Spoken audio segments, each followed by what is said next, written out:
c'est ma mère. Bon, c'est un petit podcast. En fait, il fait nuit. Il doit être 18h. Ça y est, l'hiver est arrivé. C'est après Halloween, je vous dis, tu te prends une claque. Tu oublies, en fait, tu oublies ce que c'était, la vitesse que ça va. Donc, dès qu'on a passé Halloween, il y a un grand manteau noir qui arrive. Et là, 18h, et bam, le noir total. Sauf que le ciel, tu peux pas le voir. Moi, je le vois, donc je te le dis. Tu vas utiliser tes sens. Ben, le ciel est gris plus clair, tu sais. Forcément, il est pas noir. Ce qui est en noir, c'est les arbres, c'est ce qui est à contre-jour, mais il y a pas de jour, donc à contre-nuit. Donc c'est la forme de tous ces arbres. Et ça, c'est un moment, mais qu'est-ce que c'est kiffant au jardin, quoi. Il y a des formes de partout. Je te dis, tu vois les arbres. Qu'est-ce que c'est beau. Qu'est-ce que tout est beau, en fait. Donc je viens te faire ce petit blabla. Pourquoi ? Eh ben, parce que je veux te faire sourire. Parce que moi j'ai envie de sourire, donc là je souris. Parce que j'ai envie de raconter, parce que j'ai envie de blablater, parce que c'est mon truc, je blablate.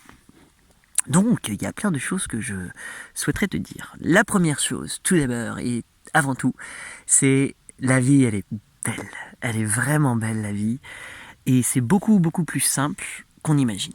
Comme toi, je suis un humain, comme toi, j'ai des hauts, j'ai des bas, j'ai des hauts, j'ai des bas, j'ai des hauts, j'ai des bas. Des fois j'ai des bas, et des fois j'ai des hauts, je vais évoluer, je vais être haut, bear. C'est normal, c'est la vie, ça, c'est vivant. Il y a une biodiversité dans ton existence. Il y a des moments bien, des moments moins bien, des moments parfaits, des moments affreux, et des moments genre rien. Ça fait partie de tout ça.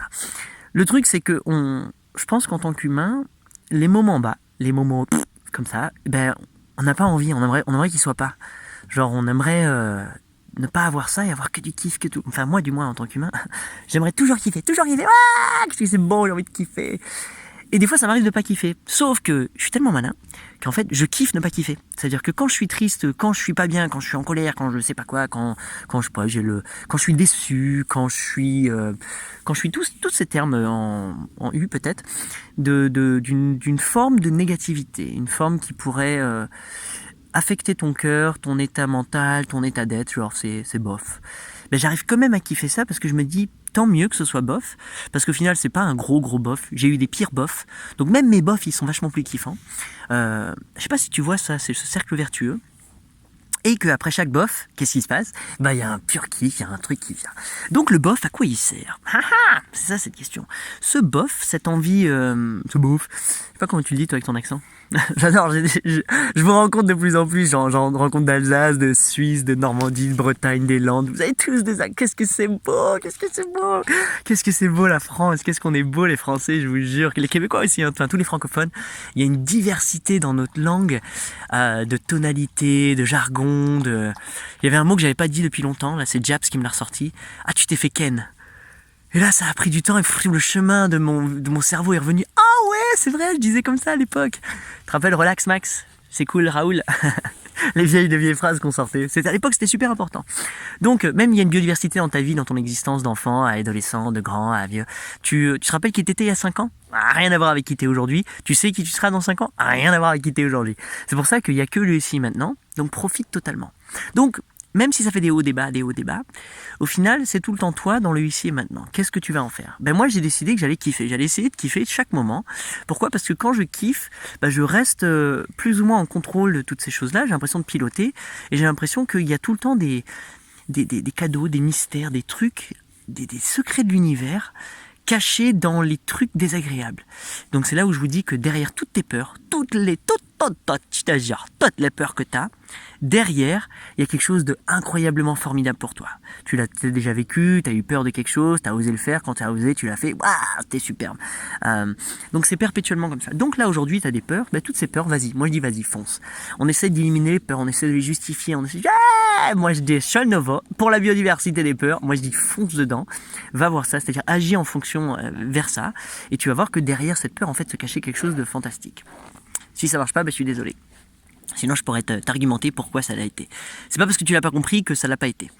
Donc, dans tous ces moments bizarres, comme les peurs, les bofs, les trucs comme ça, je sais qu'il y a des perles précieuses. Si tu veux chercher des perles, il faut plonger au fond de l'océan, se cacher dans une huître. Bon, j'en ai jamais été en prendre comme ça, mais je sais que c'est comme ça que ça se fait. Et bien moi, je vais chercher des perles humaines, des perles d'existence. Donc, dans tout ce que j'entreprends dans la vie, forcément, je kiffe et je kiffe moins. Donc, il y a des trucs des sortes de petites déceptions, des petits trucs. Ah non, c'est bien, ça m'a pas plu, ça, tiens.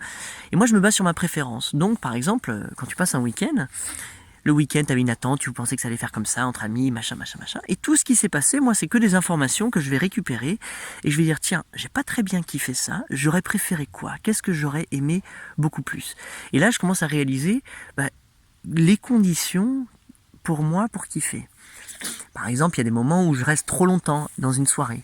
Pourquoi? Je sais pas pourquoi, je suis resté genre 2 heures de plus et en fait, oh non, j'aurais pu partir avant, j'aurais pu aller m'éclater, lire, faire une balade, être en solo. Non, je suis resté parce que je me suis mis une sorte de pression à moi-même en disant, ah, mais c'est la bonne chose à faire. Qu'est-ce que vont penser les gens si je pars? Et tout ça, tu le fais aussi toi, hein, t'as remarqué.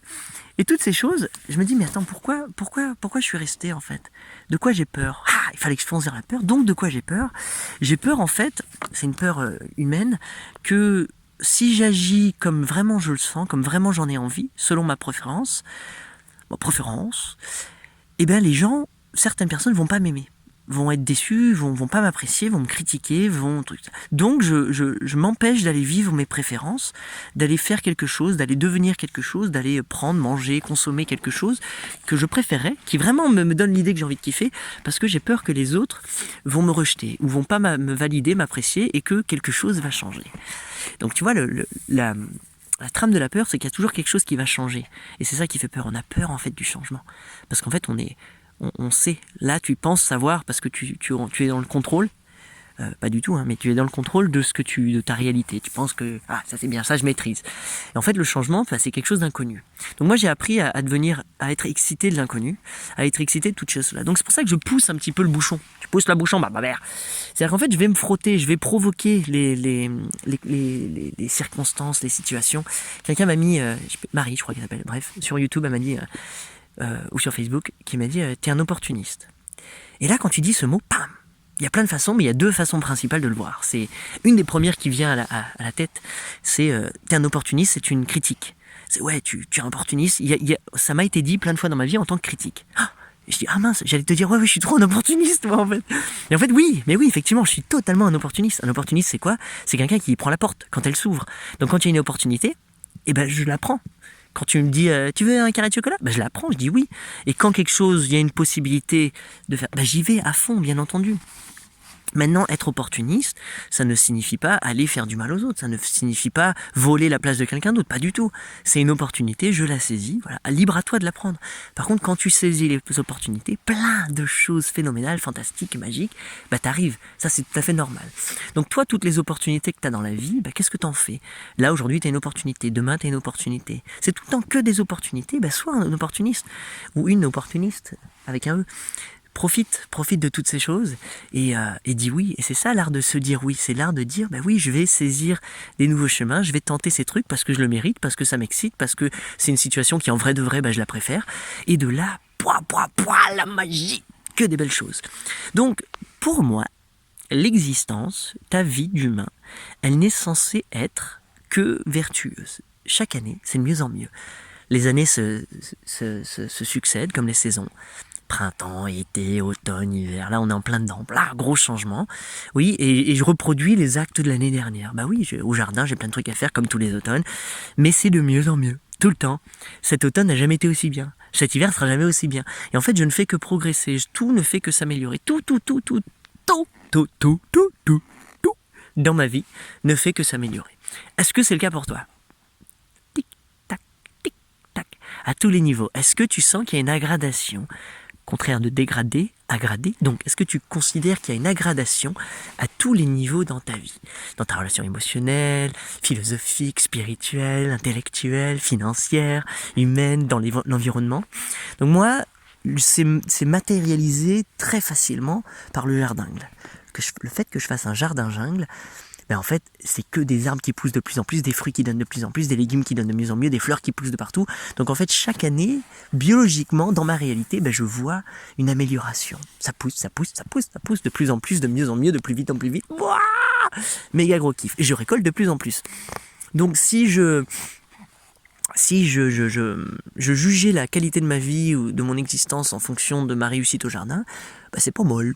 Chaque année, j'ai plein de citrouilles, de courgettes et de belles plantes que je sors du jardin. Ça y est, j'ai fait ma récolte là. Oh, on est 14 ou 15 novembre, j'ai récolté encore plein de citrouilles. C'est trop beau, quoi. Quelle abondance, j'en vois partout. Je vois des patates partout, je vois des topinambours partout, je vois de la nourriture partout. Je suis envahi de nourriture. J'en aurai autant que j'avais. Ah là. Je pourrais même pas être gros parce que c'est tellement sain que je pourrais tout manger, je serais jamais gros. C'est ça qui est cool.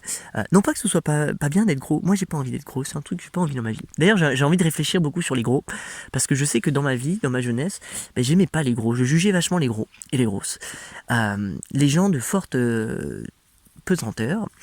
Il y avait quelque chose qui me gênait. Et j'ai essayé de questionner tout ça. Et je suis venu à la conclusion temporaire, parce que je vais creuser beaucoup plus, qu'en fait, j'ai réalisé que c'est ma maman qui aimait pas les gros. Ma maman a toujours eu peur d'être grosse. Elle a pris des coupes fins, des trucs comme ça, des machins. Et je sais qu'elle émettait un jugement on va dire, dégoût envers les gros. Et donc, très jeune, j'ai appris ce mécanisme et j'ai dit, ah non, je veux pas être gros, moi. Pourquoi? Parce que je vais être validé par ma maman, donc je voudrais pas être gros. Donc, j'ai commencé. Oui, Naka, j'ai pas envie de faire une balade, là, maintenant. Donc, j'ai commencé naturellement à juger les gros, à les regarder d'un autre œil, etc.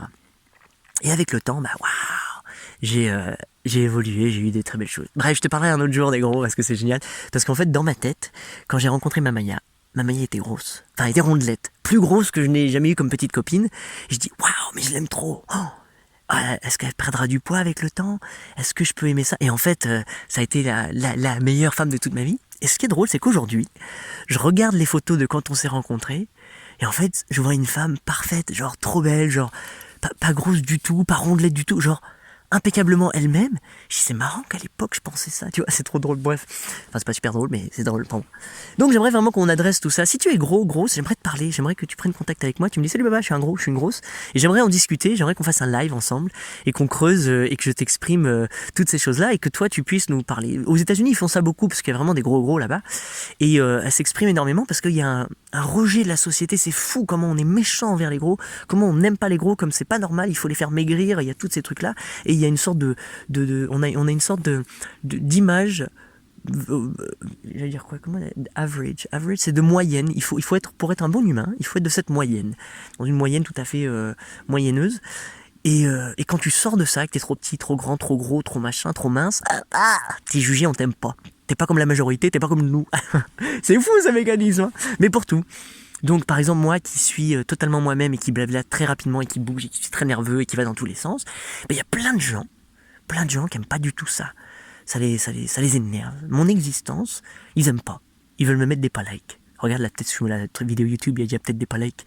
Ils ont écouté 5 minutes, je t'aime pas, je vais te mettre un pas like. Il y en a qui me gueulent dessus, qui m'écrivent des commentaires. Non, mais c'est insensé, parce que ça. Je sais pas s'ils parlent comme ça et s'ils mettent ce ton, mais ils sont fâchés contre moi. Genre, j'ai pas le droit d'exister. Et des trucs, ça les gêne vraiment. Donc c'est drôle, hein, et pourtant je suis dans la moyenne. Peut-être que je parle un peu plus vite que la moyenne. Peut-être que je provoque un peu plus que la moyenne. Mais bref, quand tu sors de la moyenne, quand tu es totalement toi, que tu es l'être unique et exceptionnel que tu es, tous, même toi qui es ma cote, même celui qui t'aime pas, il est exceptionnel, il n'y en a pas deux comme lui. Donc nous sommes uniques, il n'y en aura jamais deux comme moi, c'est cool. Et qu'est-ce que je suis?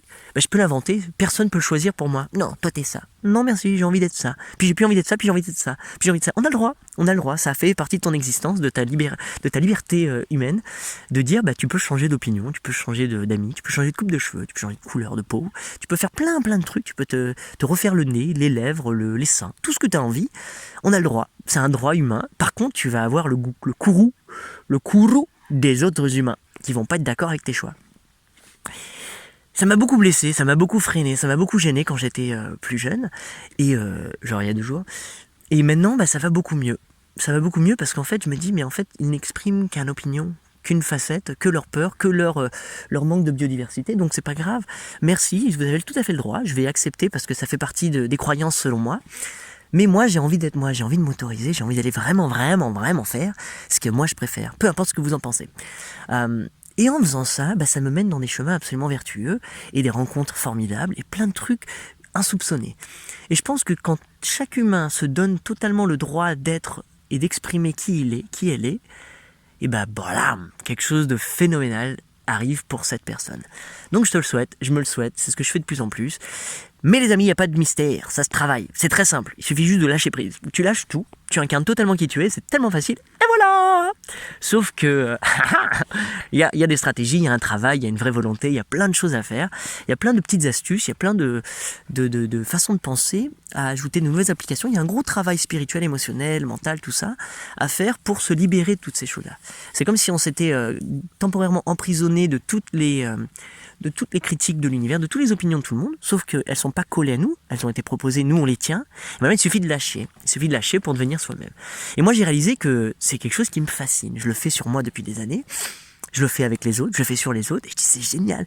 Et donc c'est devenu une sorte de talent. Et puis j'en ai fait un métier, j'en ai fait une profession, j'en ai fait mon style de vie.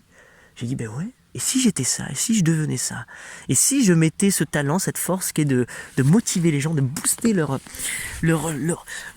existence, de les faire lâcher prise sur plein de trucs qui les freinent, et de les faire vivre une vie totalement en harmonie avec qui ils sont.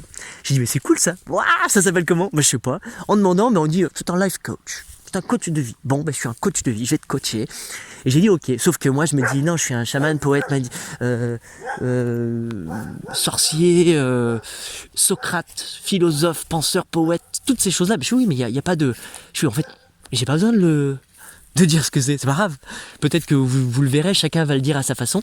Moi je suis tout ça, je suis cette biodiversité de toutes ces choses-là, jardinier aussi, tiens j'ai oublié, chanteur, musicien, interprète, gaucher, bref plein de choses. Et je vais jouer avec ça jusqu'au reste de mon existence. Sauf que je t'ai dit, pour que la conséquence de ça, quand tu joues avec toi, c'est l'abondance de tout ce que tu as toujours voulu. Tu veux avoir un beau jardin, tu auras un beau jardin. Tu veux avoir une belle chérie, tu auras une belle chérie. Tu veux avoir plein d'argent, tu auras plein d'argent. Tu veux avoir plein de clients, tu auras plein de clients. Tu veux avoir plein d'amis, tu auras plein d'amis. Tu veux avoir plein d'étoiles, tu auras plein d'étoiles. Tu veux avoir des vagues devant chez toi, tu auras des vagues devant chez toi. Tu veux surfer tous les jours, tu vas surfer tous les jours. Bref, ainsi de suite. Donc toi, ce que tu veux, ce que tu préférais faire, parce que peut-être que là, t'es pas en train de faire un truc, de vivre une vie qui te stimule. Je te le souhaite, hein.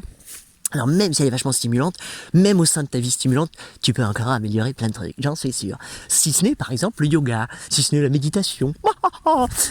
Tu te lèves tous les matins, tu fais ta méditation. Bam, vas-y, enchaîne 13 minutes, 21, 34. T'enchaînes des minutes du temps de méditation, tu vas voir comment ta vie elle va être bouleversée. C'est ça que je propose avec le Kalam. Si c'est le bon moment, tu peux le prendre. Ça commence lundi quelque chose novembre, lundi mi-novembre. Ça va durer 8 jours. Très simple, c'est tous les matins, je fais un live sur YouTube, tu viens, tu te pointes à 5h15. C'était 4h30 avant, je fais 5h15. Et tu viens et tu vas méditer avec moi, 34 minutes. On va faire une écriture juste après, on va faire un petit peu d'étirement. Et je vais te faire un mini blabla de quelques minutes, genre 2-3, avec un petit challenge pour toi, pour que quelque chose qui va te pousser à la réflexion, qui va te pousser au travail personnel, au développement, et qui va sûrement induire une mise en action de quelque chose de nouveau. Quand tu fais ça, quand tu fais ce petit travail, ce petit kalam, il y a des choses phénoménales qui arrivent dans ta vie. Donc c'est ça que je te propose de faire, de mettre en place. Maintenant, moi, dans ma vraie vie, je fais cet art que je maîtrise et que j'apprends au quotidien et que j'améliore et que j'embellis. Mais en fait, je le propose au travers d'un séjour, d'un voyage. Ouais, pourquoi? Parce que je suis un nomade, je suis un voyageur, et que j'adore voyager, et que je voyage au sein de voyages. Donc même dans un voyage, je fais un mini-voyage. Et dans un mini-voyage, je fais un autre voyage interne.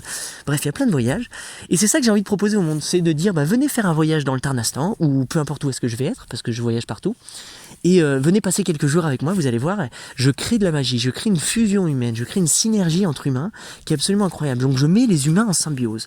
C'est-à-dire que je viens stimuler le cœur de chaque personne, avec plein d'exercices magiques, plein de trucs super sympathiques. Ton cœur, tu peux pas y résister, tu sors de ton mental et tu acceptes ton cœur, tu gagnes ta confiance en toi. Blam, la voix de ton cœur quand t'es avec moi, mon ami. IE aussi. C'est dur, j'ai toujours trouvé le féminin masculin, genre l'englobalité des deux, de tous les sexes. Il y en a peut-être plus que deux.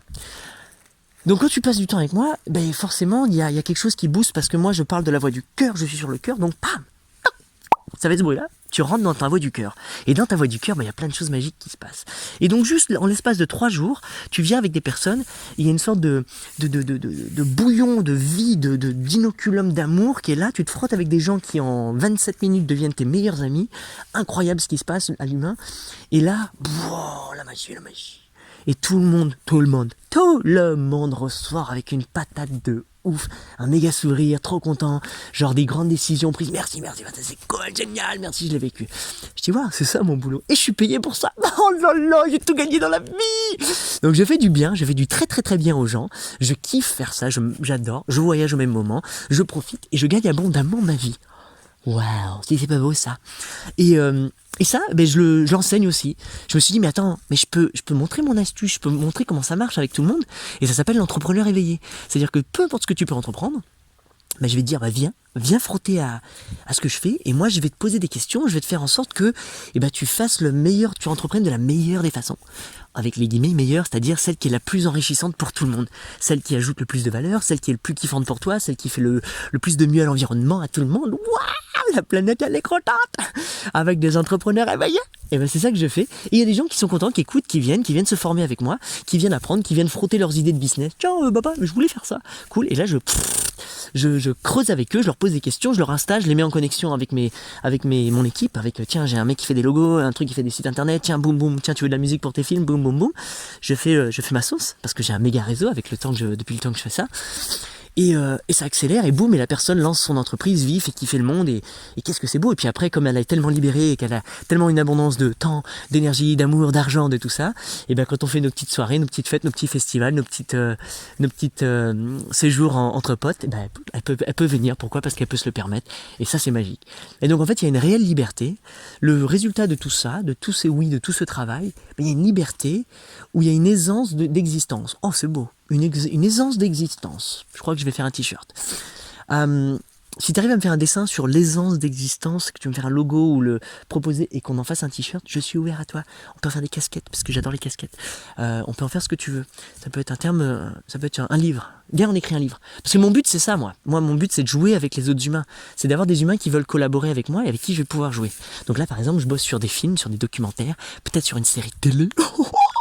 Et un mec qui m'a vu, il a dit, il faut que tu passes à la télé. Je dis, ok, vas-y, viens, ça me fait peur, mais viens, on y va. Et je joue avec plein de gens. Je joue musicalement, je joue artistiquement, je joue amoureusement, je joue émotionnellement, je joue constructionnellement, je joue au jardin, je joue à la longboard, au skate, au surf. Et avec plein de gens dans la planète. Et j'adore. Et peut-être que toi, un jour, peut-être qu'on le fait déjà. Salut toi. J'espère que t'es déjà un pote et que tu m'écoutes. Et si t'es pas ça encore, j'espère te rencontrer. J'espère que tu viendras un jour faire nos camps, nos stages, nos formations, nos événements, nos conférences, peu importe ce que c'est, et venir à ma rencontre et qu'on commence à se frotter pour qu'on puisse rentrer en symbiose et kiffer. Et je te le souhaite vraiment. Donc c'est ça que quoi ? C'est ça que, vas-y, finis ma phrase. C'est ça que c'est ça que je viens proposer au monde. Voilà, j'ai envie de jouer. Et dans mon jeu, j'agrade forcément le coup de main. Si toi, par exemple, t'es masseur ou masseuse, c'était mon frère ou ma soeur, mais t'es masseuse, et attends, viens, allonge-toi, je te fais un petit massage. C'est normal, tu sais que ça fait du bien, tu sais où appuyer. Et moi, c'est la même chose, sauf que moi, il y a des conséquences dans tes choix. Dans tes choix de vie, dans ta réception des informations de l'univers.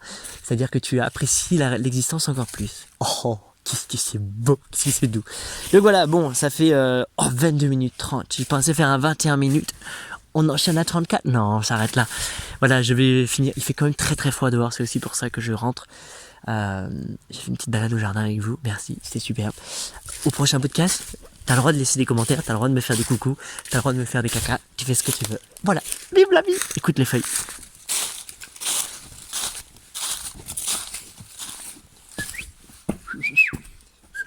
D'accord. Allez, bye.